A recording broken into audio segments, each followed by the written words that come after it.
स्वामी जी, प्रधानमंत्री मोदी की नॉर्डिक देशों के नेताओं से बातचीत में हेल्थ टेक, लाइफ साइंसेस और प्रिवेंशन फर्स्ट अप्रोच पर जोर दिखाई दिया। स्वामी जी, भारत जैसे देश में डायबिटीज को रोकने के लिए क्या हमें बीमारी से होने के बाद वाले इलाज से ज्यादा इसकी स्क्रीनिंग, योग, वॉक, डाइट और डिजिटल हेल्थ मॉनिटरिंग पर फोकस नहीं करना चाहिए? एक बार बीमार हो ही गए तब तो फिर इसकी उपचार करना ही है, लेकिन बीमार एकदम हो ही ठीक। ना, समय पे मॉनिटरिंग हो जाए और फिर उसका रूटीन चेकअप के साथ साथ योगाभ्यास और आयुर्वेद के जरिए इलाज हो जाए, क्या ये इम्पोर्टेंट नहीं? संदीप्ते भवने तु कूप खननम प्रत्युद्यमः कीदृशः। आग लगने के बाद कुआं खोदना, फिर उससे पानी निकालना और आग बुझाना, ये मूर्खता की श्रेणी में आता है।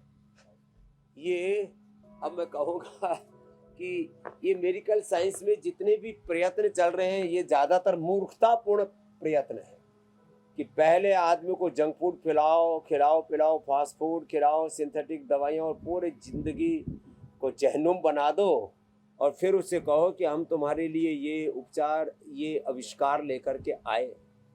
तो हमारा यही प्रयास है। 7:56 पर इंडिया टीवी लगाओ। मधुमेह मुक्त, उच्च रक्तचाप मुक्त, रोग मुक्त, दुख मुक्त, दोष मुक्त, सब प्रकार की शारीरिक, मानसिक, बौद्धिक दरिद्रता से मुक्त जीवन पाओ।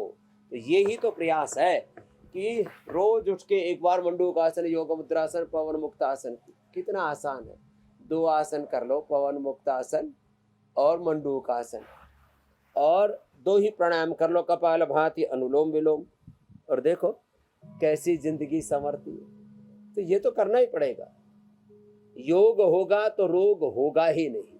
न तस्य रोगो न जरा न मृत्यु प्राप्त से योगाग्निमयम शरीरम। अब ये छोटी सी बात न जाने क्यों लोगों को समझ में नहीं आती। योग करेंगे तो कोई रोग नहीं होगा, कोई दुख नहीं होगा। जीवन में हिंसा, झूठ, बेईमानी, दुराचार, अनाचार, व्यभिचार, लूटमार, भ्रष्टाचार, असुचिता, असंतोष, विलासिता, आत्ममुखता, नास्तिकता, नकारात्मकता, किसी भी प्रकार का प्रमाद और प्रमाद जनित कोई भी जीवन के अंदर रोग, दोष, दुख, दारिद्र्य, नैराश्य, कुंठा रहेगी नहीं। अब इतनी सी बात समझ में नहीं आ रही। विमुख राम सुख पावन कोई, विमुख योग सुख पावन कोई। तो योग को अपनी जीवन पद्धति बनाए, और फिर देखा जिंदगी एकदम टनाटन रहेगी। धनाधन जियो जिंदगी का, कोई बिंदास जियो, कोई चिंता नहीं, कोई शारीरिक रोग नहीं। Yoga for body, yoga for mind, yoga for soul. कोई शारीरिक रोग नहीं, कोई मानसिक नैराश्य, चिंता नहीं, कोई तनाव नहीं। कितना ऊंचा दर्शन है योग दर्शन, और उसको हम रोज सिखाते। तो अब ये डायबिटीज तो नहीं रहेगा हिंदुस्तान। और स्वामी जी, उसे अपनाने की भी कोशिश लोग करेंगे, प्रयास कराएंगे, कर रहे हैं। और थोड़ा खाने पीने पर भी ध्यान देंगे। आपके जरिए, हमारे माध्यम से लोग लगातार योगाभ्यास करके अपने लाइफस्टाइल को बदलने की कोशिश भी कर रहे हैं। लेकिन स्वामी जी, बहुत से लोग दिखने में तो बिल्कुल फिट लगते हैं, वजन भी कोई बहुत ज्यादा नहीं होता, लेकिन अंदर से इंसुलिन रेजिस्टेंस, फैटी लिवर और हाई शुगर की शुरुआत हो चुकी होती है। ऐसे छिपे हुए डायबिटीज के रिस्क को पहचानने के लिए शरीर ऐसे कौन से सिग्नल देता है? और फिर जो टेस्ट मेडिकल फ्रेटर्निटी अवेलेबल कराती है वो तो है ही, लेकिन शरीर कैसे वो सिग्नल देना शुरू करता है कि कुछ तो गड़बड़ है शरीर में? अचानक जब कंठ सूखने लगे, वैसे भी गर्मियों में तो बहुत ज्यादा कंठ सूखता है। अचानक कंठ सूखने लगे, ज्यादा प्यास लगने लगे, वजन घटने लगे, अचानक पसीना आने लगे, घबराहट होने लगे।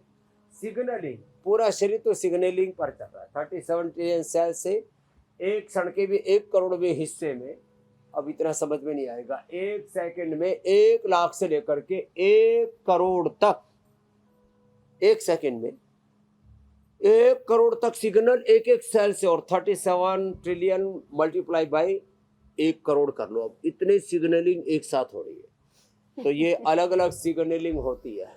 जब तोंद बढ़ने लगे तो समझ लेना मेटाबॉलिज्म गड़बड़ हो रहा है। Liver, kidney, pancreas, lung, heart सब लपेटे में आने वाला है।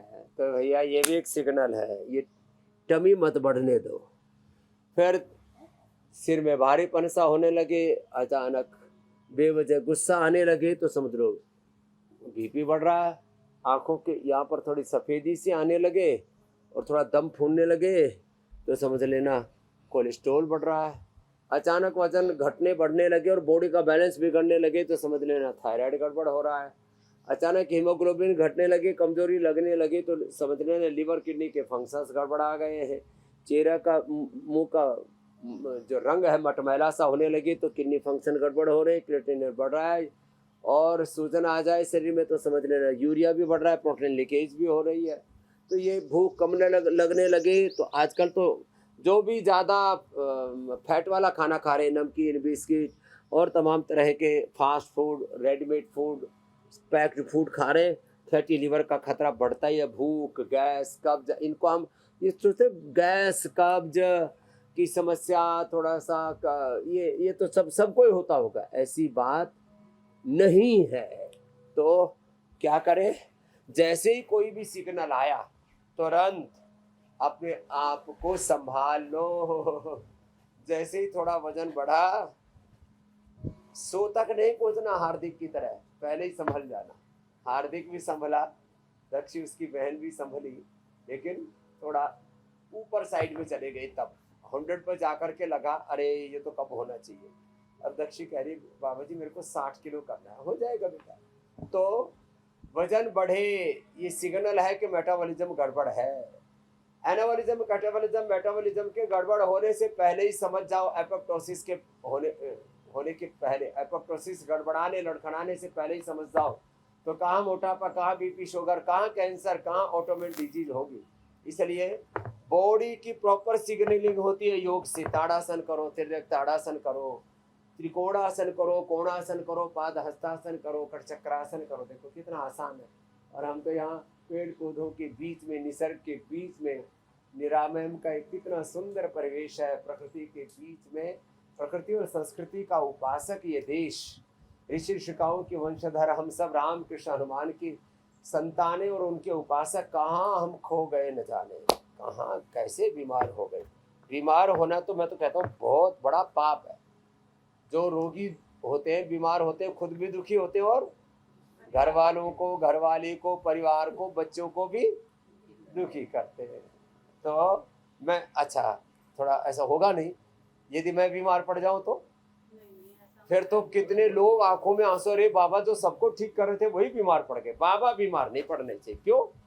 तो इसका मतलब ये हुआ जो व्यक्ति बीमार पड़ता है खुद भी दुखी रहता है और अपने परिजनों को, स्वजनों को भी दुख देता है। हमको ना दुखी होना है, ना किसी को दुख देना है।